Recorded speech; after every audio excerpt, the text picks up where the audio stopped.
الانبیاء عظیم الرجا امین جود العطا شفیعنا یوم الجزا کنت آدم بین الطین والماء سیدنا و سندنا و حبیبنا و حبیب ربنا و طبیبنا و طبیب قلوبنا و طبیب ایماننا و طبیب جاننا و وکیلنا و کفیلنا و ملیکنا وحدینا و مرشدنا و مولانا و ملجانا و اولانا و اولانا و اولانا و نورنا و نور اولنا و نور آخرنا و نور ظاہرنا و نور باطننا و نور ایماننا و نور جاننا و نور ربنا محمد وعلى آلہ و اصحابہ و اہل بیتہ و اولیاء امتہ اجمعین اما بعد فاعوذ باللہ السمیع العلیم والسلطان القدیم من الشیطان الرجیم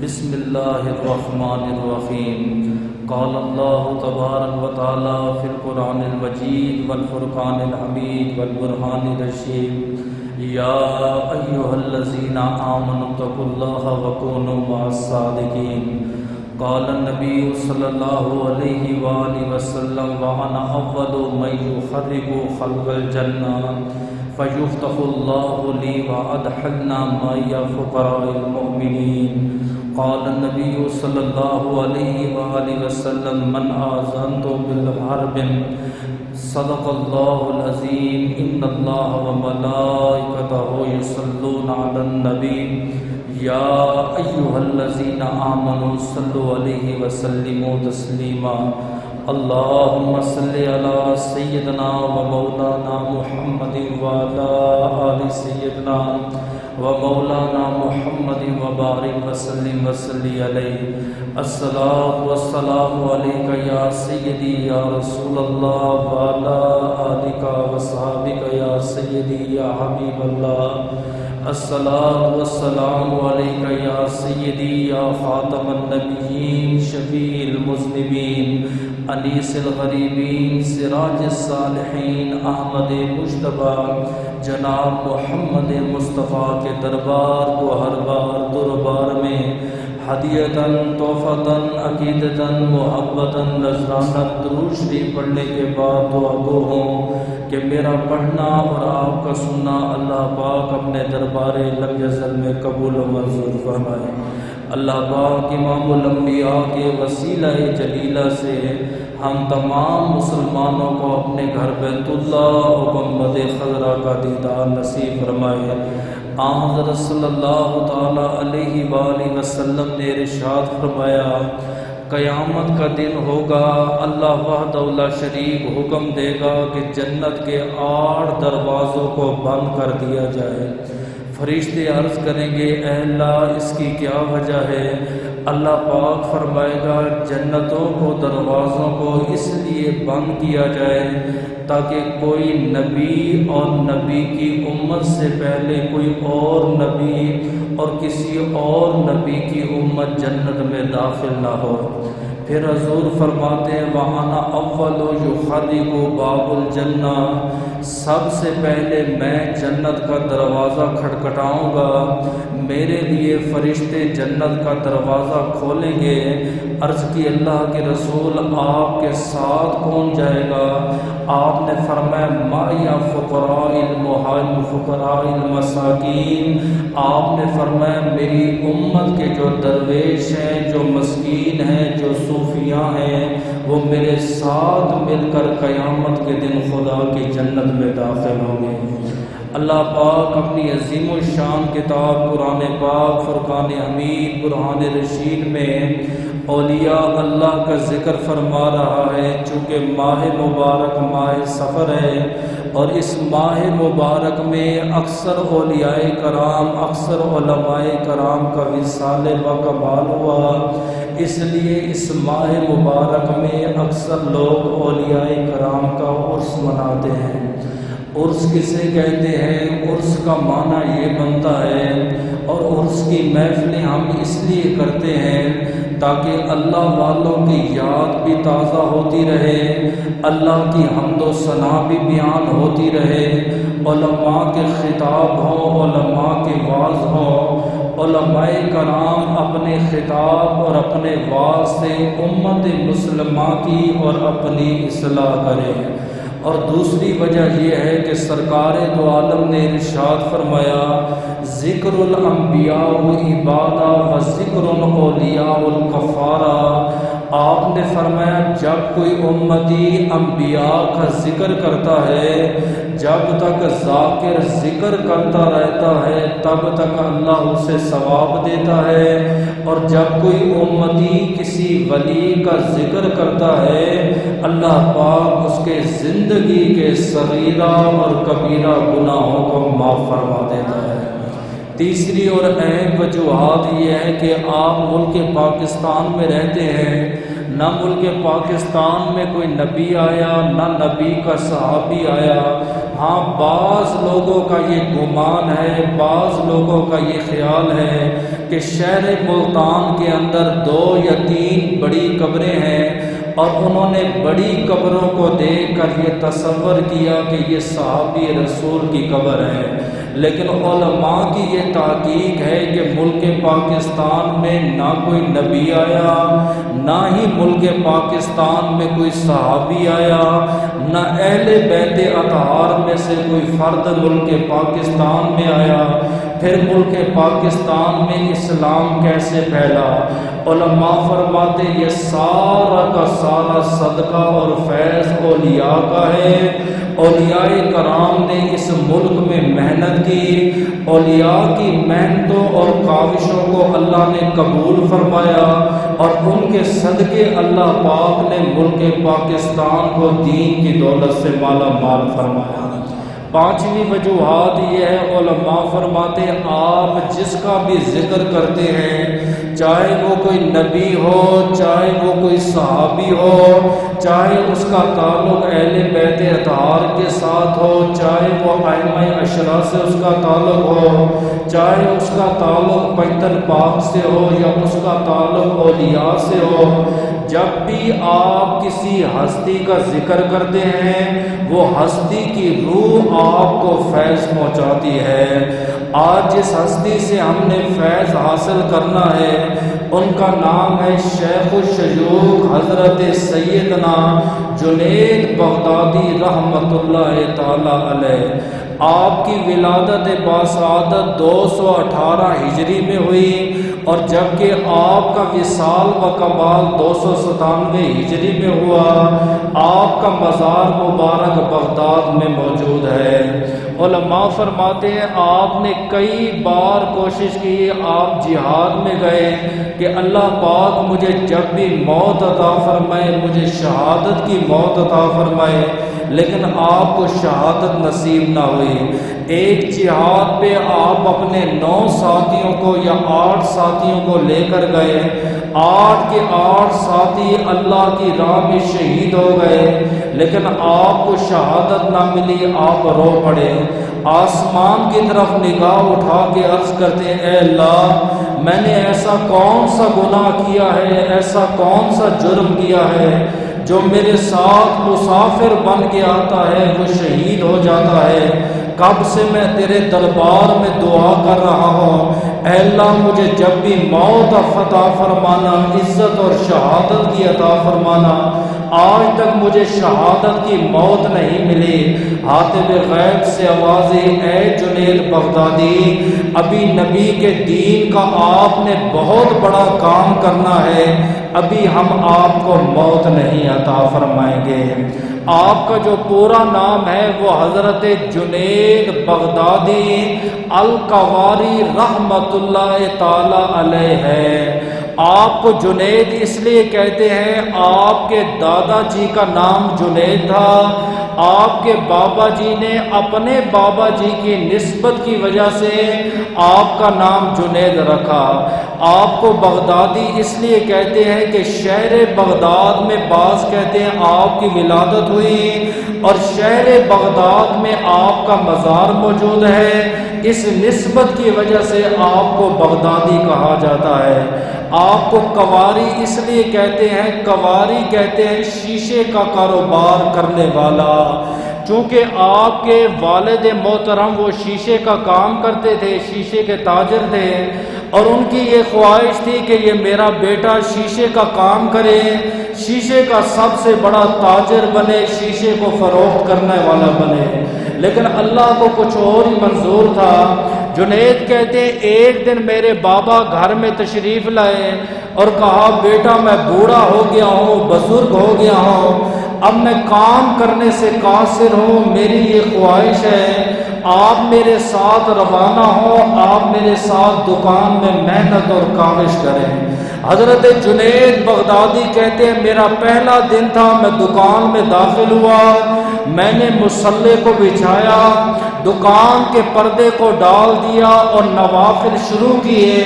آپ فرماتے ظہر کو شروع ہوا، عشاء تک میں نے اللہ کی رضا کے لیے 400 رکعت نوافل ادا کیے۔ شام کو باپ دکان پہ تشریف لایا، باپ نے دیکھا کہ دکان کے اوپر پردہ ہے، جنید کا سر سجدے میں ہے۔ باپ چلا گیا، دوسرے روز آیا، دیکھا حضرت جنید بغدادی نے دکان کے آگے پردہ ڈالا ہوا ہے۔ پردہ ڈالنے کا مقصد یہ ہوتا تھا کہ آدمی یا تاجر جو ہے وہ کسی کام میں مبتلا ہے، لہذا اس وقت سودے کا کاروبار یا کوئی تجارت نہیں ہوگی۔ آپ کہتے ہیں میں دوسرے دن گیا، میں نے دیکھا دکان پہ پردہ ہے، جنید کا سر سجدے میں ہے۔ آپ کہتے ہیں میں تیسرے روز گیا، چوتھے روز گیا، جب 5 روز میں نے دیکھا کہ جنید کا سر سجدے میں ہے اور دکان میں 1 درہم دینار کی سیل نہ ہوئی، میں نے کہا بیٹا آج کے بعد آپ گھر آرام کریں، میں آج کے بعد دکان پہ بیٹھوں گا۔ جنید بغدادی کہتے ہیں 3-4 دن بعد میں واپس آیا، میں نے اپنے ابا جی کو دیکھا کہ ابا جی پریشان بیٹھے ہوئے تھے۔ میں اپنے ابا جی کے قدموں میں حاضر ہوا، میں نے کہا بابا جی خیریت تو ہے؟ فرمایا آج میں زکوٰۃ لے کر آپ کے ماموں حضرت سری سگتی کے پاس گیا، اور سری سگتی اولیاء کرام میں بہت بڑے ولی ہیں۔ آپ کہتے ہیں میں آپ کے ماموں جان کے پاس زکوٰۃ لے کر گیا اور انہوں نے زکوٰۃ لینے سے انکار کر دیا۔ میں پریشان اس بات پہ ہوں کہ میرا مال کیا اتنا گندا ہے یا میرا مال اتنا غلیظ ہے کہ اللہ کا ولی اسے قبول نہیں کرتا۔ یہ تو اس دور کی بات ہے، علماء نے آج لکھا ہے، وہ کہتے سرکار دو عالم کی حدیث ہے کہ قرب قیامت ایسا وقت آئے گا آدمی کے ہاتھ میں سونا بھی ہوگا، ایک ہاتھ میں چاندی بھی ہوگی، مشرق سے لے کر مغرب تک گھومے گا اور کہے گا کوئی ہے مجھ سے زکوٰۃ لینے والا۔ ہر بندہ کہے گا آج ہمیں اس مال کی ضرورت نہیں، اگر تو کل آتا ہم تیرا مال قبول کر لیں گے۔ آپ نے فرمایا قیامت کی نشانیوں میں سے ایک نشانی یہ ہے ہر بندہ مالدار ہو جائے گا، کوئی کسی سے نہ صدقہ قبول کرے گا نہ زکوٰۃ قبول کرے گا۔ جب آپ نے اپنے والد محترم کی پریشانی کو دیکھا، نیک بیٹے ایسے ہوتے، یہ نہیں ہے ابا جی پریشان ہے، ماں جی پریشان ہے، میں پریشان ہے میں تو اپنا کام کرو۔ آپ نے کہا بابا جی فکر نہ کریں، وہ زکوٰۃ کے پیسے مجھے دیں، میں اپنے ماموں کے دروازے پہ جاتا ہوں، میں عرض گزار کروں گا شاید وہ زکوٰۃ قبول کر لے۔ کہا جنید بیٹا کوئی فائدہ نہیں، میں نے 2-3 بار کوشش کی ہے لیکن انہوں نے انکار کر دیا۔ جنید بغدادی کہتے ہیں میں نے زکوٰۃ کے پیسے اٹھائے، میں نے دروازے پر دستک دی، آواز آئی من انتا، میں نے کہا آنا جنید بغدادی، میں جنید بغدادی ہوں۔ اندر ہی سے دروازہ نہیں کھولا، اے جنید بغدادی کیوں آئے ہو؟ مامو جان زکوٰۃ لے کر آیا ہوں، اللہ کے لیے مال لے کر آیا ہوں۔ کہا اے میرے بھانجے آپ کو پتہ نہیں میں نے آپ کے باپ کو خالی بھیجا اور میں نے یہ پیغام بھیجا ہم آپ کی زکوٰۃ کو قبول کرنے والے نہیں ہیں۔ کہا باپ کی زکوٰۃ لے کر نہیں آیا، اس رب کے نام پہ قبول کریں جس رب نے آپ کو سری سختی بنایا اور جس نے میرے باپ کو دینے والا بنایا۔ عمر 7 سال ہے جنید بغدادی کی، 100 سال۔ جب 7 سال کا بچہ کسی اللہ والے سے ایسی کلام کرے، ایسی گفتگو کرے، اللہ والے سمجھ جاتے یہ کوئی عام بچہ نہیں ہے۔ سری سکتی کہتے میں حیران ہو گیا کہ 7 سال کا بچہ اور اللہ کے نام کا حوالہ دے کر کہہ رہے جس نے آپ کو سری سکتی بنایا، جس نے میرے باپ کو اس قابل بنایا کہ وہ زکوٰۃ دے۔ آپ کہتے فوراً دروازے پہ داخل ہوا، میں نے دروازہ کھولا، انہوں نے کہا حضرت یہ زکوٰۃ ہے۔ آپ نے کہا زکوٰۃ بعد میں قبول کروں گا، پہلے میں تجھے اپنے دربار میں قبول کروں گا۔ 7 سال کی عمر میں آپ فرماتے میرے ماموں جان نے مجھے قبول کیا اور مجھے لے کر حج پہ روانہ ہو گئے۔ جب ہم حج کے ارکان پورے کر چکے، عمر میری 8 سال تھی، حج کے بعد 400 علماء کرام حرم پاک میں بیٹھے ہوئے تھے اور 2 سوال ہو گئے۔ جب علماء اکٹھے ہوتے ہیں ان سے سوال جواب کیے جاتے ہیں۔ کسی نے کہا جی میرا یہ سوال ہے شکر کسے کہتے ہیں؟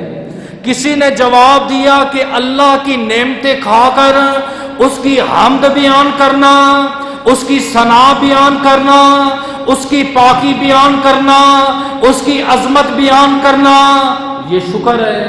بعض نے کہا شکر اسے کہتے ہیں اللہ کی نعمت ملے تب بھی اس کا شکر ادا کرو، اللہ کی نعمت نہ ملے تب بھی اس کا شکر ادا کرو۔ کسی نے کچھ کہا، کسی نے کچھ کہا، لیکن سائل جو ہے مطمئن نہ ہوا۔ انہوں نے حضرت سری سکتی کو دیکھا، کہا حضرت آپ صاحب ولی ہیں، آپ جواب دے کہ شکر کسے کہتے ہیں؟ آپ نے کہا جنید بغدادی کھڑے ہو کر جواب دو۔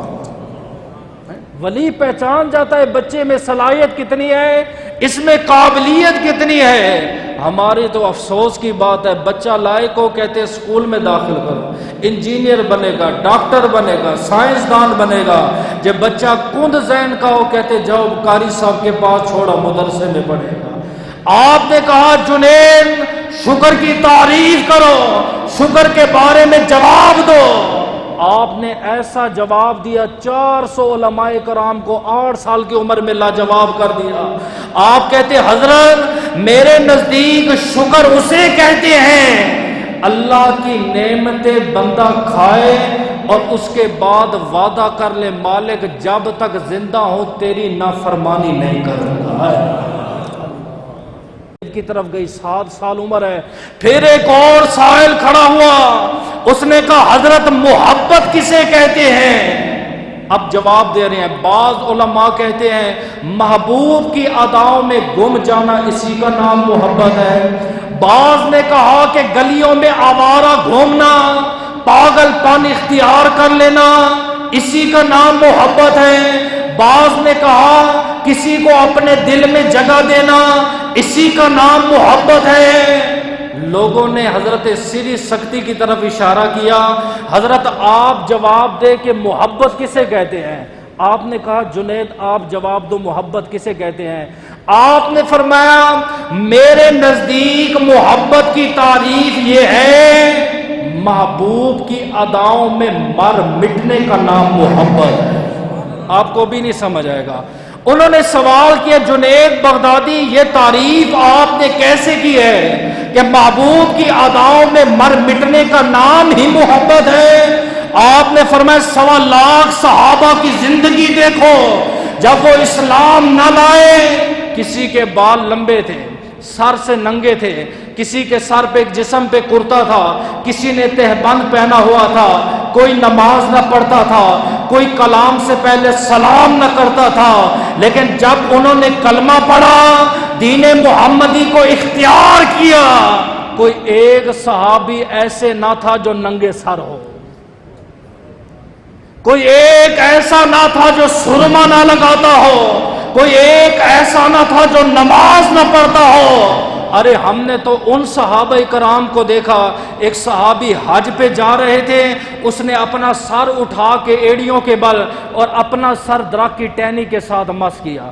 کسی نے پوچھا بھئی یہ کیا کر رہے ہو، اتنے بڑے بزرگ آدمی ہو بچوں کی طرح؟ کہا نبی ایک مرتبہ حج کرنے جا رہے تھے، آقا کریم نبی کا سر درخت کے ساتھ لگا، میں نبی کی سنت پر عمل کر رہا ہوں۔ ٹھیک ہے، اسی طرح ایک اور صحابی کو دیکھا گیا حج کے لیے جا رہا ہے، ایک درخت کے گرنا 7 چکر لگا رہا ہے۔ کسی نے پوچھا یہ کیا کر رہے ہو؟ فرمایا نبی نے بھی ایسے کیا تھا۔ کہا نبی نے اس لیے کیا تھا کہ حضور اس پھل کو دیکھ رہے تھے کہ اس درخت پہ پھل ہے کہ نہیں۔ کہا مجھے نہیں پتا نبی نے کیوں کیا، لیکن نبی نے کیا تو میں کروں گا، میرے لیے سنت بن گئی۔ وہ کہتے محبوب کی عطاؤں میں مار مٹنے کا نام محبت ہے۔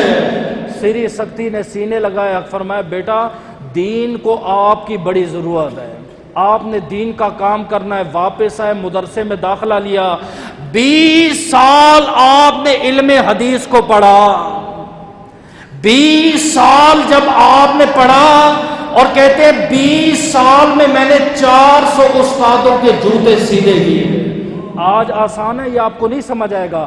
آج ہم مدرسے میں جائیں گے، آپ کو 4-5 استاد مل جائیں گے، فقہ کا علیحدہ ہوگا، صرف کا علیحدہ ہوگا، نحو کا علیحدہ ہوگا، حدیث کا علیحدہ ہے، منطق کا علیحدہ ہے، فلسفے کا علیحدہ ہے، قرآن کا علیحدہ ہے، تفسیر کا علیحدہ ہے۔ ہمارے اندر یہ شعبے ہیں، لیکن اس دور میں ہر استاد کے پاس ہر علاقے میں گئے ہیں۔ صرف پڑھنی ہے بھئی فلاں علاقے میں جاؤ، نحو پڑھنی ہے فلاں علاقے میں جاؤ، منطق پڑھنی ہے فلاں علاقے میں جاؤ۔ کہتے 20 سال میں میں نے 400 صوفیاء کرام کے جوتوں کو سیدھا کیا ہے۔ یہ آج کل کے پیروں کا میں نہیں ذکر کر رہے، اس دور کے پیر کامل پیر تھے۔ 20 سال میں آپ نے پہلا فتویٰ دیا۔ فتویٰ دینے کے بعد ایک صندوق پڑا ہوا تھا، اپنے شاگرد کو بلایا، کہا بیٹا اس کو کھولنا نہیں ہے، دریائے دجلہ میں جا کے پھینک آؤ۔ شاگرد کہتے بڑا وزنی صندوق تھا، میں نے سر پہ رکھا، دریائے دجلہ کی طرف جا رہا تھا، کنارے پہ پہنچا، اللہ کا نام لے کر جیسے ہی صندوق کو میں نے چھوڑا، پانی منتشر ہو گیا، پانی ٹھاٹے مارنے لگا، صندوق بند تھا۔ کہتے ہیں یہ کرامت دیکھ کر میں حیران ہو گیا، واپس آیا، میں نے کہا حضرت آپ سے ایک سوال پوچھنا ہے، کیا آپ نے جو صندوق دیا تھا میں نے دریائے دجلہ میں ڈالا، پانی منتشر ہو گیا، پانی ٹھاٹھے مارنے لگا، اس صندوق میں کیا تھا؟ آپ فرماتے 12 سال میں نے یہ سوچا کہ میں ایک کتاب لکھوں گا، کس موضوع پر لکھوں؟ 12 سال بعد مجھے خیال آیا میں تصوف کے موضوع پر ایک کتاب لکھوں گا۔ 12 سال میں مجھے لکھنے میں لگ گئے، پھر 12 سال میں نے اور تحقیق کی، آیا اس کتاب میں کوئی بات قرآن حدیث کے مخالف تو نہیں؟ ٹوٹل جب 36 سال گزر گئے، 36 سال بعد دل میں خیال آیا حسبنا اللہ و بکتاب اللہ، میرے لیے اللہ کافی ہے تے اللہ کی کتاب قرآن پاک کافی ہے۔ اللہ میں نے 36 سال کی محنت کو دریا میں بہا دیا۔ اب آپ کو جو ولایت ملی ہے اس کے بارے میں 2 قول ہے، دونوں رکھ دیتا ہوں، اب توجہ کیجئے گا۔ پہلا قول یہ ہے 30 سال تک، یہ بات بڑی چھوٹی ہے، 30 سال تک آپ مسلسل روزوں میں رہے، 30 سال تک آپ نے عشاء کے وضو سے فجر کی نماز پڑھی ہے۔ جی یہ کہتے یہ کیسے ہو سکتا ہے؟ ہم کہتے ایسے ہوتا ہے، وہ آپ کی طرح سو نہیں جاتے تھے، عشاء پڑھی، عشاء کے بعد نوافل، نوافل کے بعد مطالعہ، پھر تہجد، پھر نوافل، پھر صبح پڑھی، پھر پڑھایا، اس کے بعد سورج نکلنے کے بعد سو گئے۔ 30 سال عشاء کے وضو سے فجر کی نماز ادا کی، اور 30 سال آپ فرماتے لگاتار روزے رکھے۔ 30 سال بعد مجھے یہ مسئلہ پتا چلا، یہ جو طریقہ سے واقف ہے لوگ ان کو بتا رہا ہوں، شریعت والے نہیں، کہتے 30 سال بعد مجھے پتا چلا کہ نماز اور کلام تو دل کا نام ہے، نماز بندے کی تب ہوتی ہے جب دل بھی نمازی ہو۔ نہیں سمجھ آیا؟ میں مثال دیتا ہوں، آج آپ جمعے کی نماز پڑھو گے، شریعت یہ کہتی ہے آپ وضو کریں، آپ اچھا لباس پہنیں، آپ امام کے پیچھے کھڑے ہوں، جگہ کا پاک ہونا، آپ کو نماز کا طریقہ آنا، جس کو سجدہ کر رہے اس کے بارے میں جاننا، یہ 3-4 شرائط پائے جائیں، نمازی نماز پڑھے ہو گئی، یہ شریعت ہے، سمجھ آئیے۔ اب صوفیاء کیا فرماتے ہیں؟ وہ کہتے ہیں یہ تو ظاہر کی نماز ہے، اصل نماز یہ ہے کہ سر بھی خدا کے لیے جھکا ہو تو دل بھی خدا کے لیے جھکا ہو۔ اور صوفیاء فقہا کہتے ہیں اگر نماز کے اندر کسی غیر اللہ کا خیال آ جائے، کہتے ہیں نماز ہو جاتی ہے، دوڑاؤ نا، نماز جاری رکھو، نماز ہو جاتی ہے۔ صوفیاء کیا کہتے ہیں؟ اگر نماز میں دل میں غیر خدا کی یاد آ جائے، کہا نماز نہیں ہوتی۔ اب سنیے، جنید کہتے ہیں 30 سال عشاء کے وضو سے فجر کی نمازیں پڑھی، 30 سال روزے میں گزارے، جب مجھے پتا چلا اصل نماز تو دل کی ہے، میں نے 30 سال کی نمازوں کی قضا دوبارہ کی۔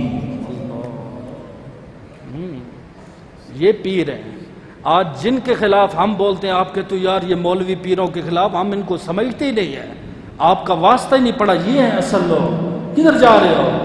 جب 30 سال مکمل ہوئے آپ نے نمازوں کو لٹایا، آتے بغیب سے صدائے جنید تیری ادا مجھے بس بڑی پسند آئی، میں رب نے آپ کو مقام ولایت سے فیض یاب فرما دیا۔ دوسری روایت جو مشہور ہے، آپ بہت بڑے پہلوان تھے، جوان تھے، بادشاہ کے دربار میں آپ کا آنا جانا تھا، کئی سالوں سے بغداد میں کشتی نہ ہوئی، بادشاہ پریشان ہے، اس نے اعلان کیا ہاں بھئی جو جنید کے ساتھ لڑے گا اتنا دینار انعام دوں گا، اتنے درہم دوں گا، اتنے لاکھ دینار دوں گا، سونا دوں گا، چاندی دوں گا۔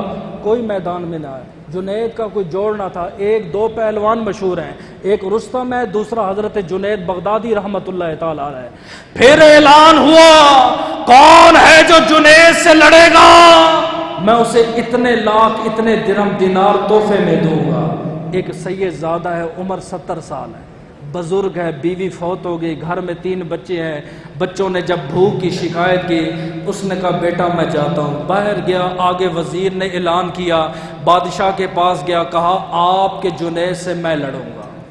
بادشاہ ہنس پڑا، اس نے کہا بابا آپ کی عمر 70 سال ہے، جنید جوان ہے، کوئی اس کے مقابلے میں کوئی جوڑ نہیں، کوئی ثانی نہیں، آپ کیسے لڑو گے؟ فرمایا لڑنا میرا کام ہے، جو آپ نے مجھے انعام دینا ہے اس میں سے ایڈوانس دے دو، باقی جس دن لڑائی کروں گا باقی پیسے بعد میں دے دوں گا۔ بادشاہ نے پیسے دیے، سید زادہ گیا، اس نے کھانا خریدا، بچوں کا پیٹ پالا۔ 3 دن بعد سید نے امامہ پہنا، داڑھی پہ تیل لگایا، آنکھوں میں سرما لگایا۔ بچوں نے پوچھا بابا کہاں جا رہے ہو؟ فرمایا وہ جو 3 دن پہلے آپ کو کھانا دیا تھا وہ کھانا میں نے اپنی جان کا سودا کیا ہے۔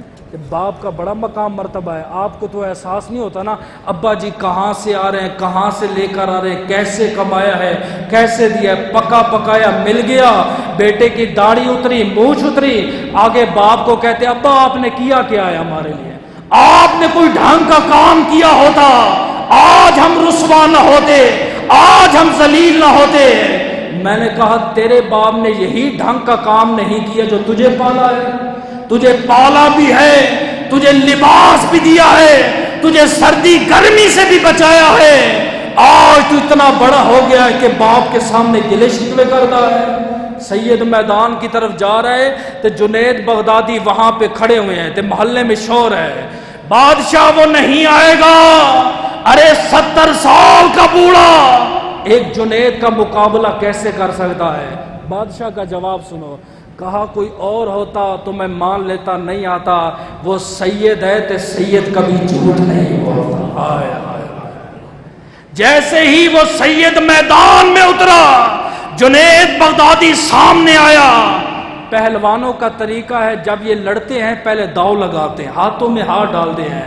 جنید نے جب اپنے ہاتھ اس سید زادے کے ہاتھ میں دیے، تھوڑا سا جنید نے دبایا تو اس کی انگلیاں ٹوٹ گئی، تو وہ رو پڑا بزرگ، تو جنید ہنس کے کہتا ہے بابا جی ابھی سے آنسو جاری ہو گئے ہیں، ابھی تو کشتی شروع نہیں ہوئی۔ اس نے کہا بیٹا جنید میں کشتی سے نہیں ڈر رہا، میری ایک ہی شرط ہے، جب مجھے زمین پہ گرانا مجھے آرام سے گرانا، میں اللہ کے رسول کا خون ہوں۔ میں نے علماء سے سنا ہے جب سید زادے کو تکلیف ہوتی ہے حقیقت میں روح مصطفیٰ کو تکلیف ہوتی ہے۔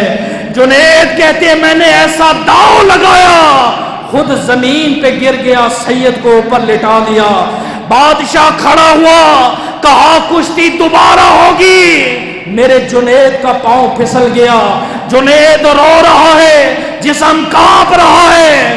کہتا ہے بادشاہ تو نے یزید سمجھا ہے، تو نے مجھے شمر سمجھا ہے، آل رسول سے لڑوا رہا ہے۔ بادشاہ نے کہا کیا ہوا؟ فرمایا اللہ کی عزت کی قسم ہے، جب اپنے آپ کو نیچے لٹایا سید کو اپنے اوپر گرایا، ظاہراً جسم بغداد کی زمین پہ تھا اور نگاہ مصطفیٰ کے روزے کو دیکھ رہی تھی۔ میرے تاجدار مدینہ روزے سے نکلے، آپ نے دو بازو کو پھیلا دیا، فرمایا جنید تو نے میرے خون کی تعظیم کی ہے، میں محمد اس وقت تک جنت میں نہیں جاؤں گا جب تک تجھے اپنے ساتھ لے گا۔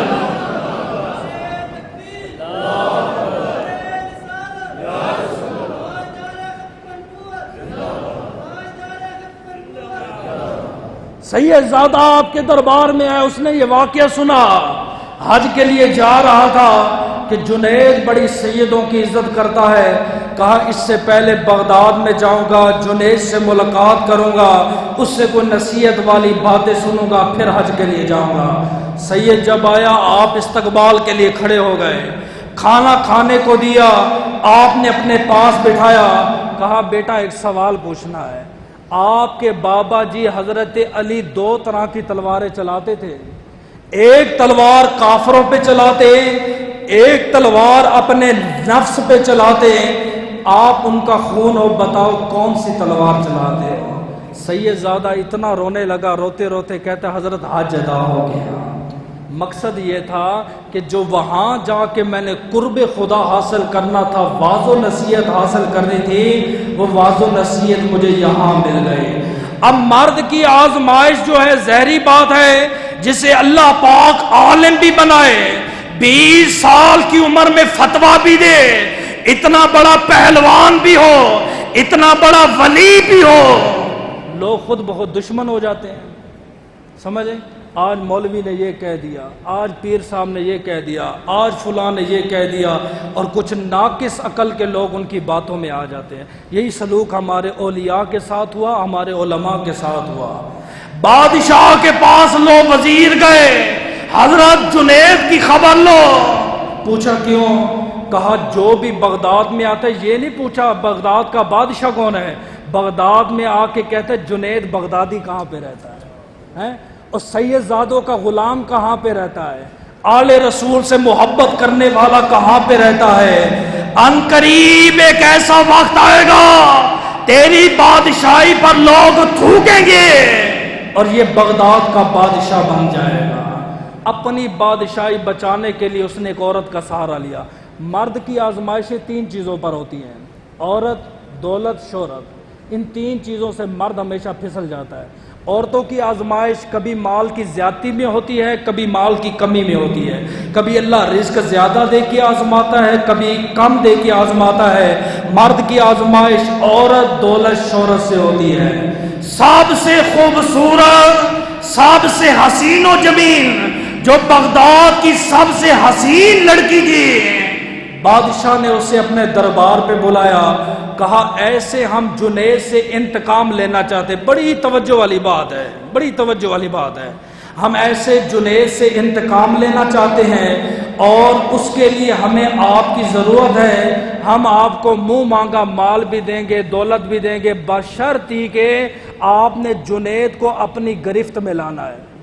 جب جنید آپ کی باتوں میں آ جائے گا، آپ نے کمرے میں جا کے شور مچانا ہے، میں بھی آ جاؤں گا، میرے وزیر بھی آ جائیں گے، پھر اس کے بعد جنید کو شہید کر دیں گے۔ یہ بڑی توجہ والی بات ہے، پلے باندھ کے جانی ہے، سمجھ آئیے؟ اب وہ لڑکی جنید کے دربار میں حاضر ہوئی، آپ کا خادم آپ کی بارگاہ میں آیا، حضرت شہزادی آئی ہوئی ہے، آپ نے کہا بیٹی کو اندر بلا لو۔ اندر آئی، سلام کیا، آپ نے سر نہ اٹھایا، قرآن سامنے پڑا ہوا تھا، مطالعہ کر رہی تھی، ہے نا۔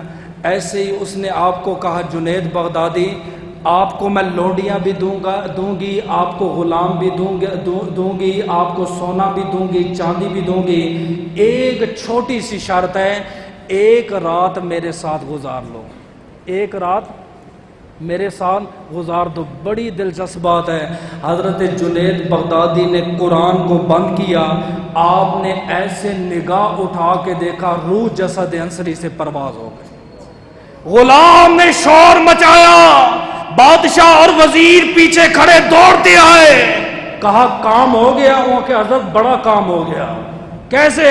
کہا جس شہزادی کو آپ نے بھیجا تھا اللہ والے کی عزت پہ ہاتھ ڈالنے کے لیے، اس شہزادی کی تو موت ہو گئی ہے۔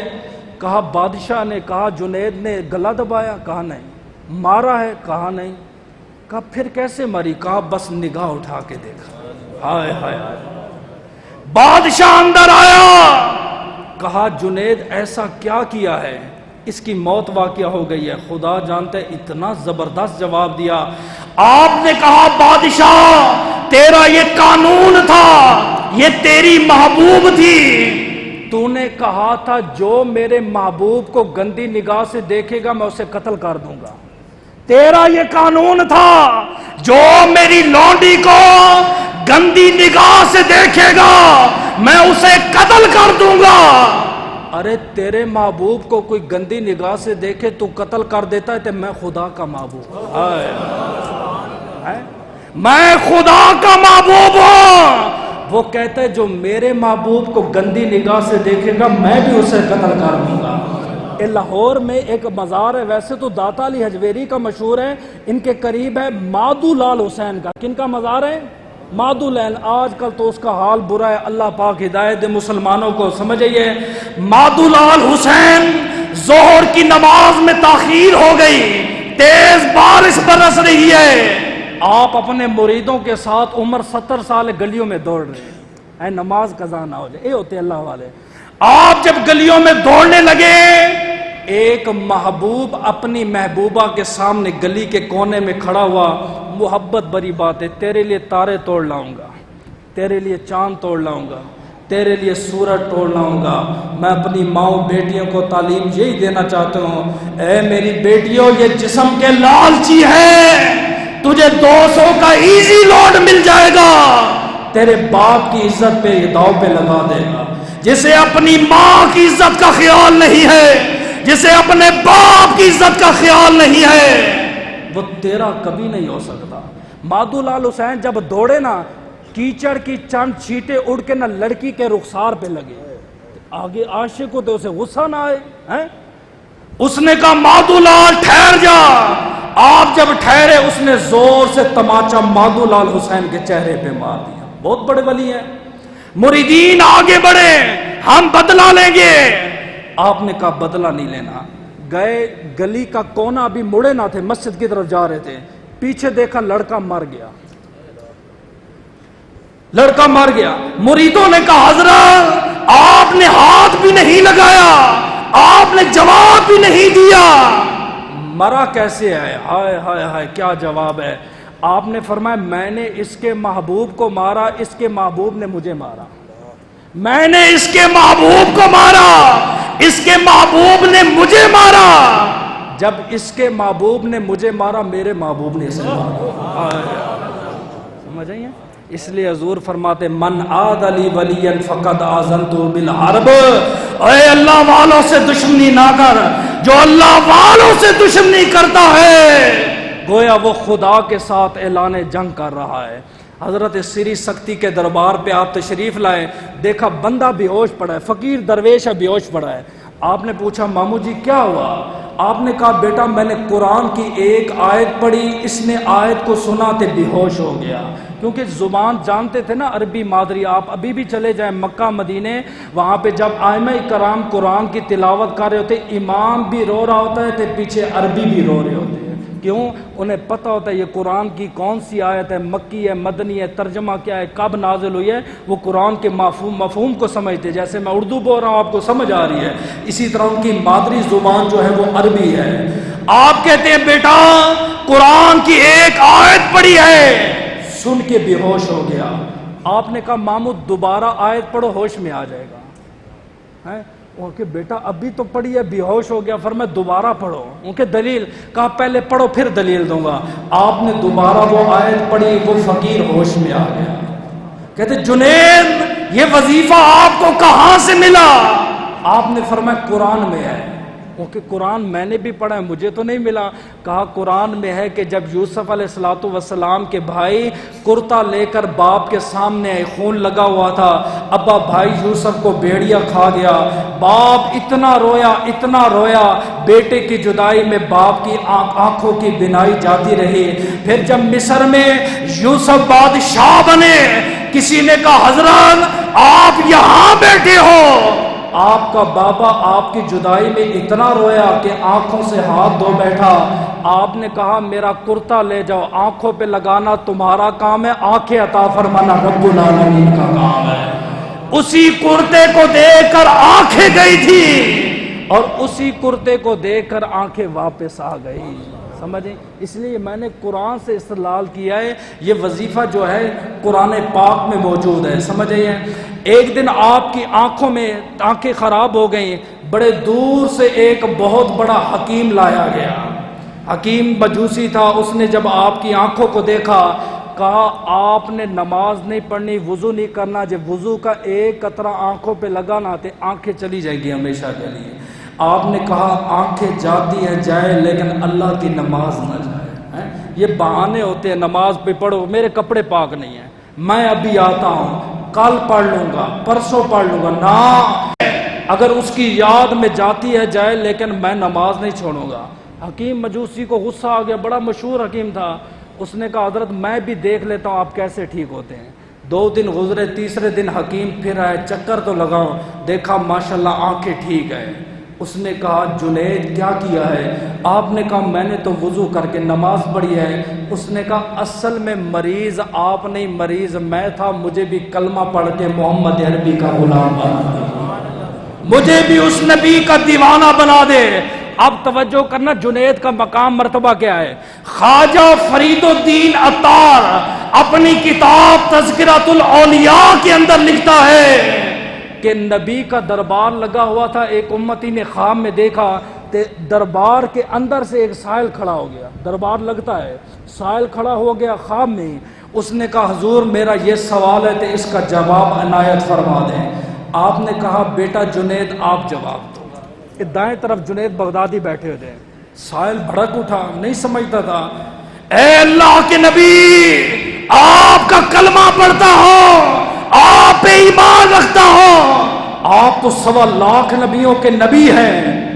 نبی کے ہوتے ہوئے ولی کی کیا ضرورت ہے؟ کہتے ہیں نا نبی آ گیا، قرآن آ گیا، حدیث، ولی کی کیا ضرورت ہے؟ اس نے بھی یہ کہا. خواجہ فرید الدین عطار نے لکھا آقا آپ نبی ہیں، نبی کے ہوتے ہوئے ولی کی کیا ضرورت ہے؟ آپ نے فرمایا اور ناداں سونا، ہر نبی کو فخر ہوتا ہے کہ اے میرا امتی ہے. باپ کو فخر ہوتا ہے اے میرا بیٹا، فخر سے بتاتا ہے. استاد بتاتا ہے فخر سے اے جناب میرا مرید ہے. اسی طرح ہر بندے کو کسی نہ کسی پر فخر ہوتا ہے. اسی طرح ہر نبی کو کسی نہ کسی امتی پہ فخر ہوتا ہے. میں محمد کو فخر ہے جنید میرا امتی ہے. ہائے ہائے، مجھے فخر ہے جنید میرا امتی ہے، یہ میرا کلمہ پڑھتا ہے. آپ کا دربار لگا ہوا تھا، ایک جوان بچہ مجلس میں بیٹھ کے رو رہا. مجلس ختم ہوئی، آپ نے پوچھا بیٹا کیا ہوا؟ توجہ کیجیے گا. اس نے کہا حضرت میری ماں نے میری بڑی خدمت کی ہے، مجھے پالا، مجھے جوان کیا. میری ماں کا وصال ہوا تو میں نے خواب میں دیکھا جہنم میں تھی، رو رہی تھی، پکار رہی تھی میری مدد کرو. حضرت کوئی ایسا وظیفہ یا ایسا عمل بتائیں میری ماں جنت میں چلی جائے. سمجھئے؟ ویسے میں آپ کو ایک عمل بتا دیتا ہوں، ذہن میں رکھ لیجئے گا. جب باپ فوت ہو یا ماں فوت ہو، آپ مولویوں کو فروٹ کھلاتے ہو، وہی فروٹ باپ کو زندگی میں کھلا دیا کرو. ہیں، بعد میں دیگے پکواتے ہو وہی پیسہ ماں باپ پہ خرچ کر دیا کرو، وہ ایک الگ چیز ہے صالح ثواب۔ جو مین عمل ہے وہ کیا کرنا ہے، آپ نے اپنے باپ کی تے اپنے ماں کی نمازوں کا فدیہ ادا کرنا ہے۔ فدیہ کیسے ادا کرنا ہے، آپ نے حساب لگانا ہے جی آپ کے بابا جی کی عمر ہے 50 سال، کتنی عمر ہے، 12 سال آپ نے اس کے بلوغت کے نکال لینے ہیں، بعض نے 14 لکھے ہیں لیکن میں احتیاطاً 12 سال، 12 سال میں بچے پر نماز فرض نہیں ہوتی۔ پیچھے کتنے بچے، اللہ اکبر، واہ، ہاں آپ کاروبار پتہ نہیں کیسے کرتے ہوں گے، ہاں؟ اچھا مسجد میں جب چندہ دیتے پورا گن کے دیتے ہیں، ادھر حساب نہیں آتا۔ کتنے بچے، 48،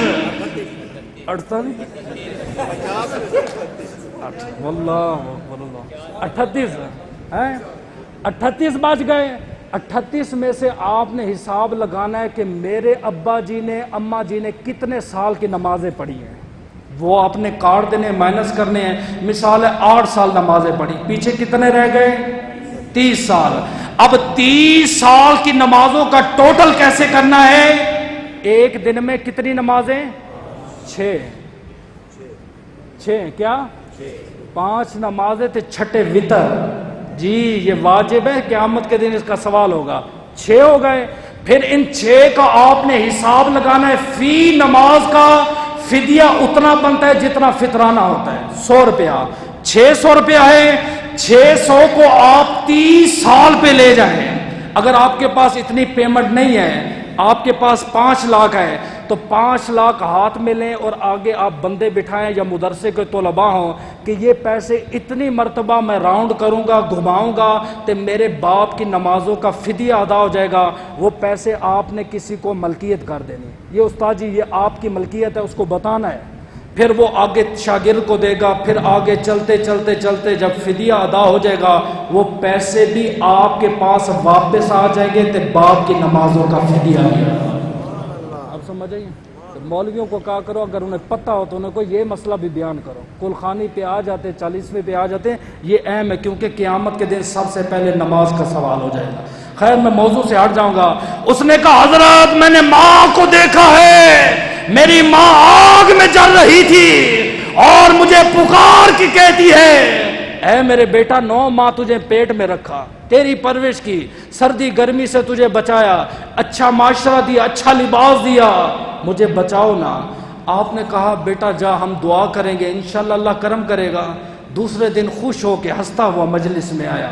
آپ نے کہا بڑا خوش ہے، کہا حضرت جس ماں کو کل دوزخ میں دیکھا تھا آج اس ماں کو جنت میں آرام کرتے ہوئے دیکھا۔ آگے جملہ سن جنید کا، آپ نے فرمایا تیری ماں جنت میں گئی نہیں بھیجی ہے ہم نے، تیری ماں جنت میں گئی نہیں بھیجی ہے۔ وہ کیسے؟ فرمایا 1.25 لاکھ کلمے کا ورد اپنے لیے کر کے رکھا تھا، پتہ نہیں ہے بعد میں پتہ نہیں اولاد کیسی ہوگی، اپنے لیے پاڑ کے رکھا تھا، تیرے آنسوؤں کو دیکھا، تیری ماں کی روح کو اصالِ ثواب کیا، اللہ پاک نے اس کا جہنم کا ٹھکانہ بدل کے اس کا ٹھکانہ جنت بنا دیا۔ سمجھ آئی؟ جنید بغدادی کے زمانے میں آخری بات ایک چور تھا، اتنا بڑا چور، 16,000 کوڑے لگے، 16,000، ہر سال بعد 6 ماہ بعد پکڑا جاتا، کوڑے لگتے پھر چھوٹ جاتا۔ کہتے 40 سال اس نے چوری میں گزار دیے اور 6 کے 7 سال قید خانے میں رہا۔ 7 سال بعد نکلا، 40 سال کا چور ہو، عادت سر کے ساتھ ہوتی، کہاں جاتی عادت، سمجھیں؟ اب وہ گھر تلاش کر رہا ہے کس کے گھر چوری کروں، کبھی ادھر جاتا ہے کبھی ادھر جاتا ہے۔ 3 دن بعد اسے ایک بڑی حویلی نظر آئی، اس حویلی میں ایک فقیر رہتا تھا جس کا نام جنید بغدادی تھا۔ اس نے کہا بہت بڑی حویلی ہے، بڑا مال ہوگا، بڑا خزانہ ہوگا۔ اندر داخل ہو گیا، بڑے کمرے میں گیا، دیکھا ایک ٹوٹا ہوا بوریا پڑا ہوا تھا، پھٹی ہوئی چادر پڑی ہوئی تھی، ایک لوٹا پڑا تھا جس سے وضو کرتے تھے، ایک مٹی کا پیالہ تھا جس میں وہ مشروب پیتے تھے۔ بڑا پریشان ہو گیا، دوسرے کمرے میں گیا، وہاں پہ نقد تھان پڑے ہوئے تھے کپڑے کی صورت میں۔ کہا خالی تو نہیں جاؤں گا، آیا جیسے کیسے ہوں، پتہ نہیں تھا جنید کا گھر ہے، لے کے جاؤں گا۔ اب وہ تھان زیادہ تھے، دو گٹھڑیاں تیار ہو گئی، سوچ رہا تھا ایک تو میں اٹھاؤں گا، دوسری کون اٹھائے گا؟ اتنے میں جنید بغدادی کمرے میں داخل ہو گئے، چور ڈر کے بھاگنے لگا۔ آپ نے کہا او بھائی مت بھاگ، ہم تمہارے دوست ہیں، ہم تمہارے، اس نے سمجھا یہ پیٹی بھائی ہے، چور ہے، یہ بھی میرا دوست ہے۔ آپ نے کہا بھاگنا نہیں، ہم تمہارے دوست ہیں۔ اس نے کہا جی شکر ہے تو آ گیا، پہلے مجھ سے یہ مال نہیں اٹھایا جاتا، اس سے پہلے مال اٹھائے میں بڑا بھوکا ہوں پیاسا ہوں، میری خدمت کر۔ اس نے کہا میرا گھر قریب ہے، میں ذرا دودھ لے کے آتا ہوں۔ دودھ دیا، چور کو دودھ پلایا، بڑی گٹھڑی اس نے جنید کے سر پہ رکھی، گھر کا مالک ہے، چھوٹی گٹھڑی اپنے سر پہ رکھی، کہا آ میرے گھر چل۔ جنید کو کہا آگے آگے چل، پیچھے نہیں۔ آپ نے کہا کیوں؟ کہا پیچھے سے بھاگ گیا۔ پھر آپ آگے آگے چل رہے ہیں، راستے میں ٹھوکر لگی، جنید گر گئے، گربان سے پکڑا، منہ پہ تھپڑ مار دیا۔ کہا پہلے میں نے سوچا تھا ہم پارٹنر ہیں، ہم آدھا آدھا حصہ بانٹ لیں گے، اب تو تجھے میں آدھا بھی نہیں دوں گا۔ اس نے کہا ٹھیک ہے جی۔ چلے گئے، ٹھکانے پہ پہنچایا، جنید بغدادی واپس آ گئے۔ چور تھا نا، پھر دل میں خیال آیا یار اتنا شریف چور ہے معاذ اللہ، اس نے کوئی مال بھی نہیں لیا، حصہ بھی نہیں لیا، تھپڑ مارا وہ بھی جواب نہیں دیا، مجھے لگتا ہے یہ وہاں جا کے میری شکایت کرے گا جنید بغدادی کو، یا میری شکایت کرے گا کسی بڑے سردار کو، میں ذرا جائزہ لیتا ہوں۔ رات کو چلتے چلتے پہنچا، صبح کا وقت ہوا، اسی حویلی کے باہر فقیر کھڑے ہیں، علماء کھڑے ہیں، درویش کھڑے ہوئے ہیں۔ اتنا رش دے کر ایک فقیر کو کہتا ہو ادھر کیوں کھڑے ہو؟ اس نے کہا اللہ والے کی زیارت کے لیے آئے ہیں۔ کس کے؟ اللہ والے کی زیارت۔ وہ کہ کون ہے؟ کہا جنید بغدادی کا یہ آستانہ ہے۔ اندر داخل ہوا، حضرت جنید بغدادی بیٹھے ہوئے دیکھ کے پریشان ہو گیا، آپ کے قریب آیا، کلمہ پڑھا، دین محمدی میں داخل ہو گیا۔ کچھ لوگ بڑا اعتراض کرتے، کہتے نہیں ایک چور کو انہوں نے ولایت بھی دے دی، کلمہ بھی پڑھا دیا، اسلام بھی اس نے قبول، یہ کہاں کا انصاف ہے؟ میں کہتا ہوں یہ انصاف ایسے ہے، آپ گھڑے میں پانی ڈالو، ہاتھ مارو گے، کیا نکلے گا؟ کیا نکلے گا؟ پانی نکلے گا۔ آپ گھڑے میں دودھ ڈالو، ہاتھ ڈالو، کیا نکلے گا؟ دودھ نکلے گا نا۔ جیسا گھڑا ہوگا، ہاتھ بندہ مارے گا، اندر سے وہی نکلے گا۔ کہا اس نے عام بندے کے گھر میں ہاتھ نہیں، ولی اللہ کے گھر میں ہاتھ ڈالا، ولایت نہیں ملتی تو اور کیا ملنا؟ اے نام تسی کدھر ٹور پہ ہو، اے تے پکڑ کے مارسن، سمجھ آئیے؟ آپ کا وصال بکمال جمعۃ المبارک کے دن ہوا، وصال سے پہلے پورے قرآن پاک کا ختم کیا، سورہ بقرہ کی آخری 70 آیات کی آپ نے تلاوت کی، اپنے دوستوں کو بلا کے ان کی دعوت کی۔ دعوت کرنے کے بعد آپ نے وظیفہ شروع کیا 10 انگلیوں پر۔ جب پڑھتے پڑھتے آپ شہادت والی انگلی پر آئے، آپ نے کہا اشہد اللہ الہ الا اللہ، اس پہ آپ نے انگلی کھڑی کر دی، اور طریقہ بھی ہے نماز میں، الا اللہ پہ آپ نے انگلی جھکا دینی ہے۔ الا اللہ کہا، سر سجدے میں رکھا، روح پرواز کر گئی۔